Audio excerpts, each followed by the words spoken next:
My dear brothers and sisters in Islam, please let us learn. Without learning, we are nothing. If you come into the world, Allah says, the first education I gave to human being. You know that Allah taught us from when we were inside our mother's womb. He asked Jibril to teach us from our mother's womb. That is where we started learning. Until when we get to this dunya, he says, if you don't know, most of you went to university to get your degree. Most of you went to technical school to get your degree. But it says, remember, when a child is born to this dunya, a newborn baby, he or she came to the world. The first thing that we taught him is how to suck breast from his or our mother's breast, chest. Nobody will teach that child. Nobody will take that child to a college or to high school for him or her to know how to suck the breast. Because Almighty Allah has commanded Jibril to teach him or her before he comes to this world that the first thing that you are going to use when you go to the world is your mouth. You have to eat. That is the first lesson we taught a child before he comes to the world. So when he comes to the world, the mother is not the one to show her or the father to show her that you have to eat. He or she will be crying and opening his or her mouth to look for what to eat. Then you put the feeding bottle. You don't teach him or her how to draw the breast or how to draw the milk. He or she will draw it by him or herself because we taught him before he comes to the world to let you know how important is knowledge. Knowledge is very, very important in front of Almighty Allah. If it is knowledge that will show you where you are going on the day of judgment. Either you're going to Al-Jannah, to paradise, or you go to hell on the day of judgment. It is knowledge that will show you.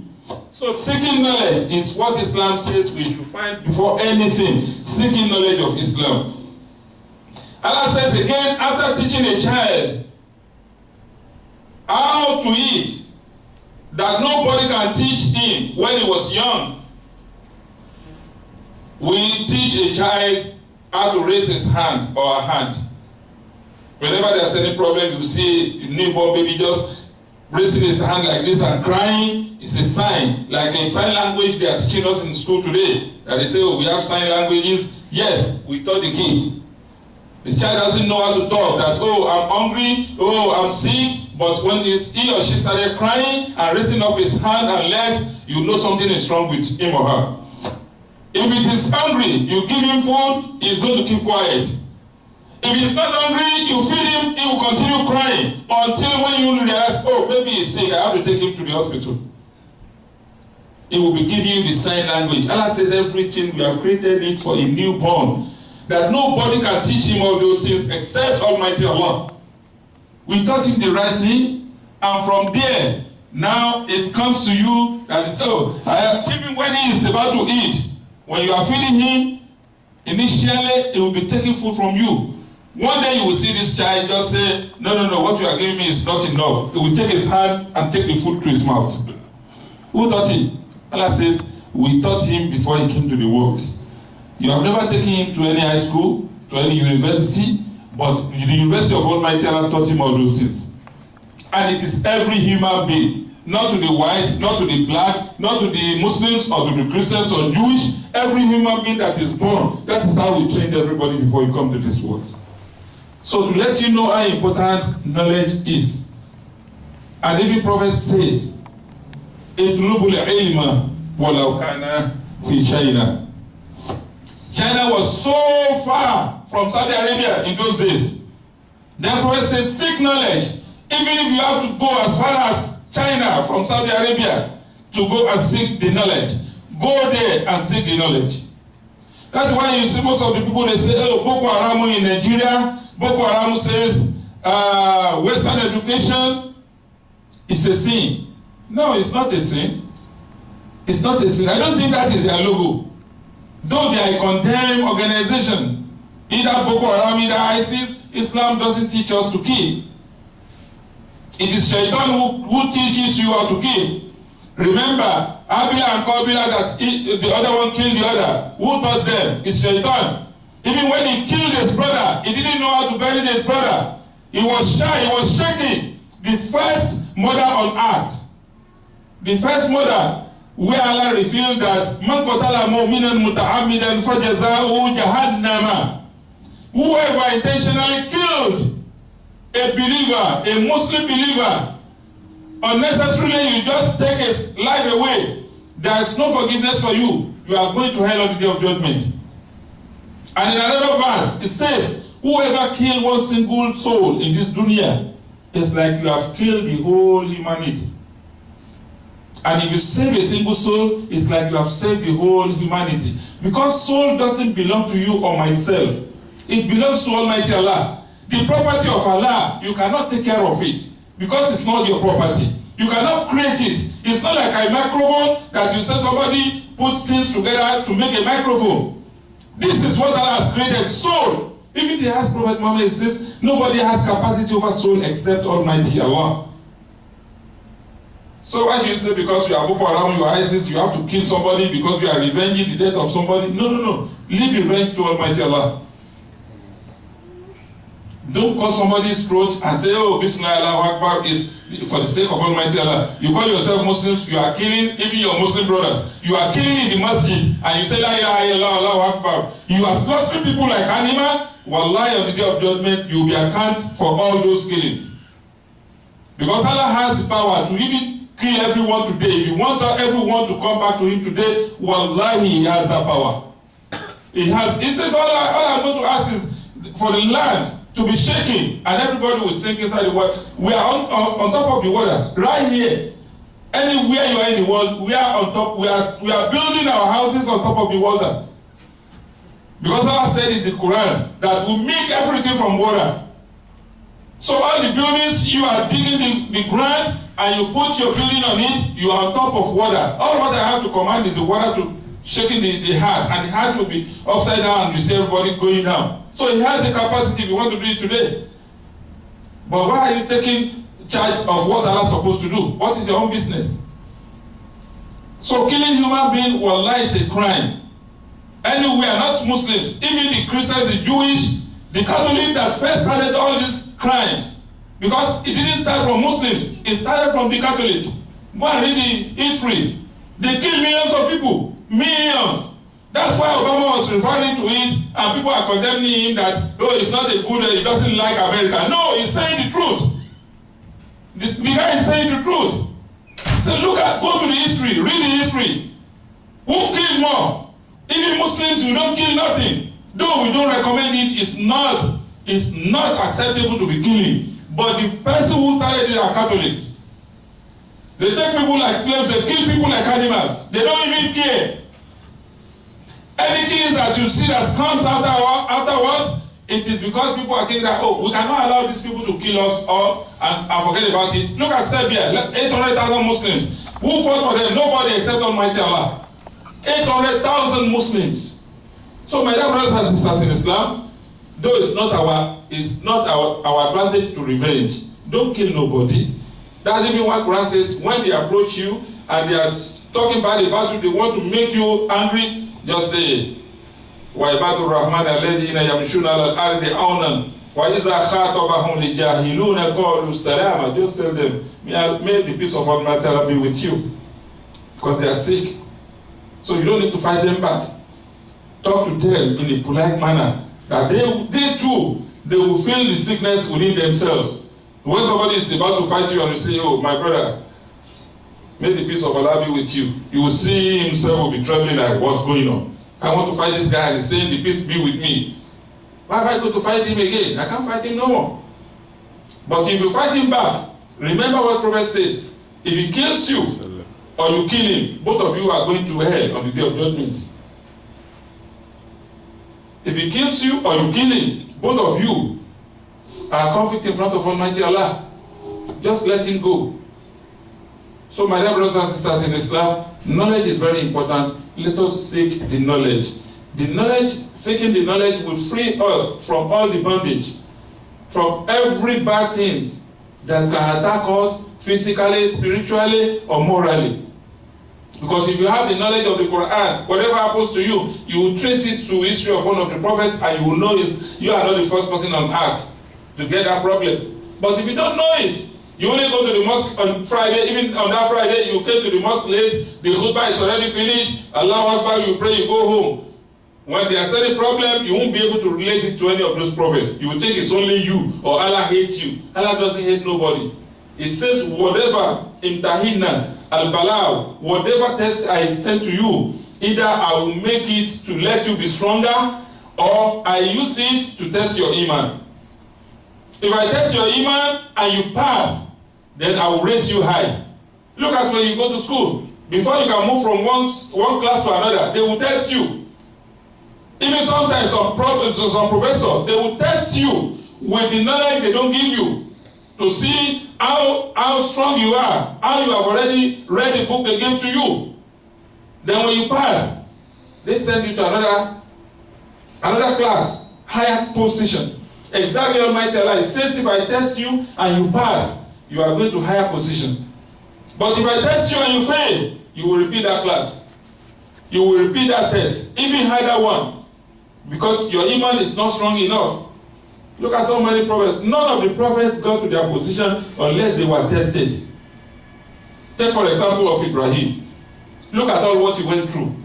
Look, even Allah punished him, tested him with barren. He doesn't have any child. To the extent of saying, oh Allah, even if you give me that child, I don't care. I will slaughter that child for you. It's not because he's sitting down, he has that child, and he say, oh, look at this beautiful child, I want to kill him for Allah. Allah, let me kill him for Allah. No, because he didn't have. He begged Almighty Allah. He was old. The wife was old. This typical example, I went to a place yesterday. The woman is 54 years old. Husband is 65 years old. And they just had their baby. Allah Akbar. In Brooklyn, Wallahi al-Azim, a boy. Khadim. The father is 65, the mother is 54. Look at the wonders of Almighty Allah. So look at Ibrahim. When we are talking of Ibrahim, people will say, oh, Ibrahim, because we don't know him. Now what of the one you can see with your eyes? So he was like, oh, he lost hope. So when he lost hope, he was telling Allah, even Allah, if you have to give me that child today, and I will kill him tomorrow, just give me, let me know how it is to have a child. And Allah give you so many children, you don't even value them, you don't even care about them, you don't even show them the way of Allah. Then Allah says, we took his word and we gave him that child to test him, and we reminded him, you promised that you're going to slaughter that child. It is not that you have to do it. What did he do? To cut it short, we all know. He put it up, he wanted to kill the child, but Allah says, no, I know what is in your heart. I just want you to show it to humanity, so that people coming behind you, they will know it's not that I pass you without testing you. I didn't pass you for nothing, because you wanted to implement it. Everybody, even people who are looking at you like, oh, is he crazy? I will kill my son for who? Which Allah? I will leave that religion. If that is the only problem, I will leave the religion. People are just complaining outside. If it is me, never I will go and kill my son, because they value son in the Arabian Peninsula, even their girls. Because that time, they look at girls like body. Before the adventure of Islam, when Prophet Muhammad came and says, look at these the females, they are the most beautiful in the eyes of Almighty Allah, and the most rewarding human being in front of Almighty Allah, because they are the one produces human being. They are the one that they are giving birth to children, not men. They are the one that they have even mercy in their heart than men. Even they are the one that if you can raise 3 of females successfully until you give them to their husbands, your Al-Jannah is already guaranteed. You don't have any question in front of Allah. Before Islam, they value only boys in Arabian Peninsula. But at the end of the day, having that child, you know how valuable it is to Prophet Ibrahim. but he still went ahead to slaughter him. Before Allah says, no, you are not going to slaughter him. I will give you a better ram. That is why where you are, continue to pray and to beg Almighty Allah that He should protect you from evil of this world and reward hereafter. Because there were two rams in the paradise on that day. One of them was saying, oh, the other ram, please, let's pray to Allah that Allah should give us, make our end of our life miserable. The other one said, what end of life miserable? We are in paradise. What is going to happen to us here? We will be eating, we will be doing everything, we will be enjoying for the rest. Nothing will happen to us. Allah says, the other one that says nothing can happen to them, take him and replace him with Ismail. Because the other one is animal like him too. But he remembered to pray to Allah that, oh, Allah, don't make our end of our life miserable. The other one says, no, we are in paradise, we are enjoying. Nothing can happen. Like Shaitan before that says, I'm in paradise, what's going to happen? Nothing. Then Allah says, the other one that didn't pray, take him and replace him with Ismail. Look at the test Allah did for Ibrahim. So what of you if Allah is testing you? And you say, oh, no, Allah hate me and I'm worshiping him and I'm doing this because you don't have knowledge. If you seek the knowledge and you have the knowledge of those prophets, whatever happens to you, good or bad, you will know Allah has tested one prophet before you. Not you are the first and you will never be the last. So may Allah accept all our good deeds. Amen.